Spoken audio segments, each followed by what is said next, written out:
आपका biotech channel में स्वागत है। तो बच्चों, जैसा कि आज पार्ट जो है रेस्पिरेशन का 18 चल रहा है और बड़ा ही महत्वपूर्ण पार्ट है ये।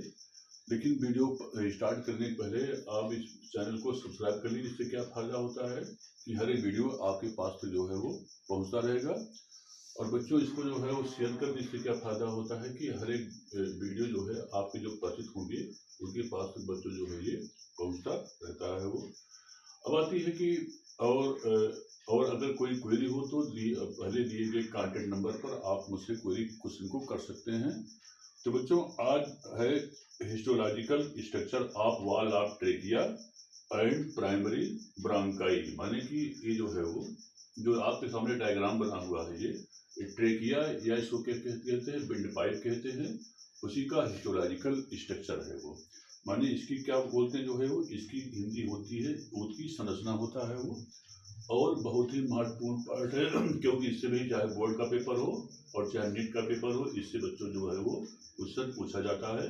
माने जब हम विंड पाइप की काटते हैं वो, तो इसमें क्या होता है कि जो ट्रेकिया होती है एक कंठ से जुड़ी अर्ध पारदर्शक और इसकी जो लंबाई होती है ये 12 सेंटीमीटर और इसकी जो मोटाई होती है वो 2.5 सेंटीमीटर चौड़ी जो होती है वो एक नली होती है जिसे कि ट्रेकिया या इसे हम विंड पाइप कहते हैं। और ये ईसोफेगस माने कि जो हमारा ईसोफेगस होता है जिसे कि हम ग्रास नली कहते हैं। तो ग्रास नली जो होता है उसकी अगली सतह से चिपकी ग्रीवा में से होती हुई जो है वो, और ये ट्रेकिया आगे जाकर के दो भागों में बढ़ जाती है जिसे कि राइट ब्रांकाई और इसे हम लेफ्ट ब्रांकाई कहते हैं वो। तो जिस समय हम ट्रेकिया की या विंड पाइप की काटते हैं वो, बच्चों यहाँ पर देखिए ये सीलिया होता है वो, और सीलिया के नीचे यहाँ पर देखिए ये जो होता है म्यूकस है, ये म्यूकस मेम्ब्रेन होता है। और म्यूकस मेम्ब्रेन जो है फिर यहाँ पर लिखा हुआ स्यूडोस्टेरोफाइट सिलिएटेड कॉलमनर एपिथेलियम। और यहाँ पर क्या होता है, बेसमेंट मेम्ब्रेन हो गया, lamina propria with the longitudinal elastic fibre हो गया। अब आती है यहाँ पर क्या होता है, देखिए यहाँ पर बेसल सेल है, इसी में गोबलेट सेल कहलाती जो है वो। और यहाँ पर क्या है, ब्लड कैपिलरी जो है वो, ये सेरी म्यूकस ग्लैंड है वो, फाइब्रस मेम्ब्रेन है वो। और ये क्या हो गया, पेरिकार्डियम पोर्शन हो गया। और इसके बाद ये क्या होता है, कार्टिलेजियस रिंग हो गया, पेरिकार्डियम हो गया, और एक्सटर्नल कोट होता जो है वो।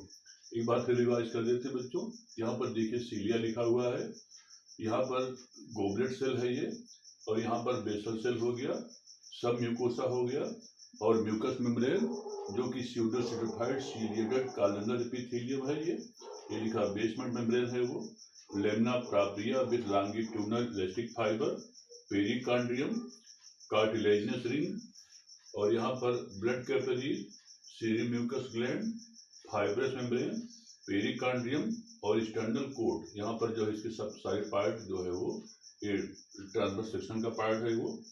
अब आती है कि ये जो होता है, तो माने क्या मतलब कि आगे जाकर के ये जो ट्रेकिया होती है ये प्राइमरी ब्रांकाई और सेकेंडरी ब्रांकाई माने इसमें डिवाइड हो जाती जो है वो। ये ट्रेकिया जो होती है आहार नाल।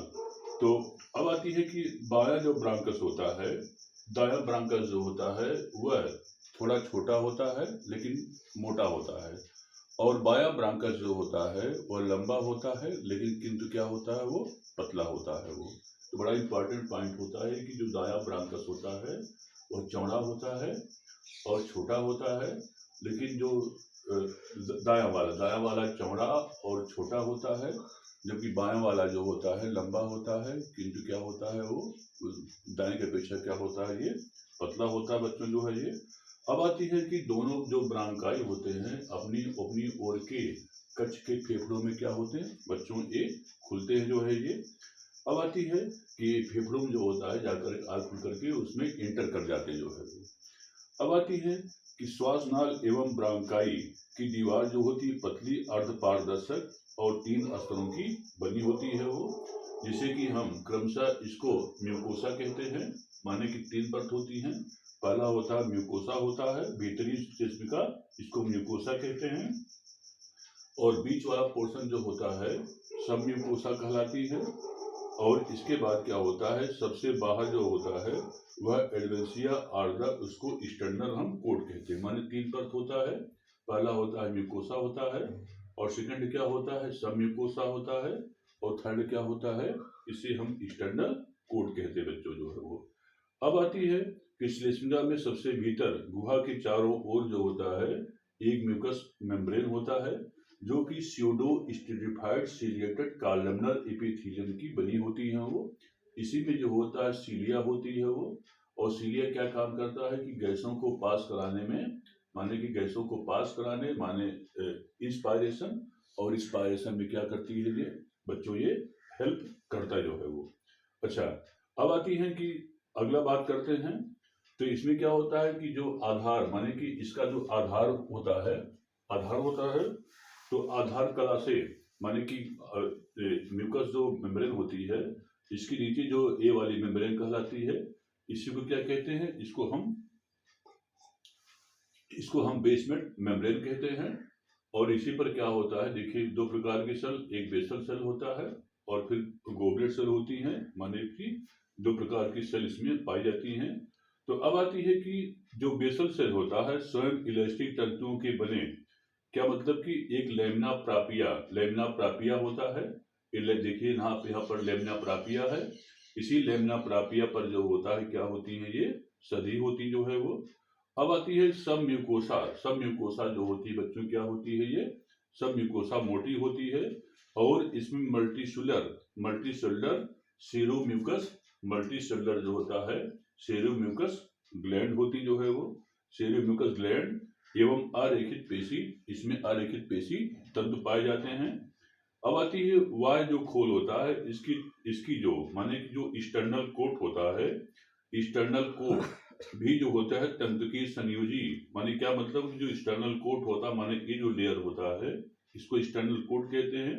यह तंतु की संयोजी उत्तर का स्तर होता है, और इसमें अरेखित पेशी तंत्र जो होते हैं इसमें काफी बच्चों जो है ये इसमें पाए जाते हैं। तो ये डायग्राम जो रहा किसका रहा बच्चों जो है ये डायग्राम किसका होता है, वो ट्रेकिया का होता है वो। अब आती है श्वासनाल और श्वसनिका की जो दीवार होती है, इसमें अधश्लेष्मिका माने जो सब म्यूकोसा होती है और वाय खोल के बीच तंतु में संयोजी ऊतक का अस्तर होता जो है वो, और अरेखित पेशी तंतुओं द्वारा जो है परस्पर जो जुड़े होते हैं। और इसमें जो होता है 15 से 20 कार्टिलेजिनस 15 से 20 जो होता है कार्टिलेजिनस जो होता है रिंग होते हैं, और प्रत्येक छल्ले पर इसकी जो होती है पेरिकार्डियम का क्या होता है, वो पेरिकार्डियम का आवरण होता है वो। और ये छल्ले जो होता है क्या काम करते हैं, श्वास नाल की दीवार को पिछले हिस्से में माने कैपिटल सी के आकार के होते हैं, और ये क्या काम करते हैं कि ग्रास नली की दीवार से चिपके होते हैं लेकिन अधूरे होते हैं, और एक कैपिटल सी के आकार के होते हैं, जो कि इसको शेप को माने कि जिसके श्वास नाल की शेप को मेंटेन करते हैं, जिससे कि ये ट्रेकिया जो होती है पिचकने ना पाए और वायु मार्ग में बच्चों जो है वो प्रॉब्लम ना होने पावे जो है वो।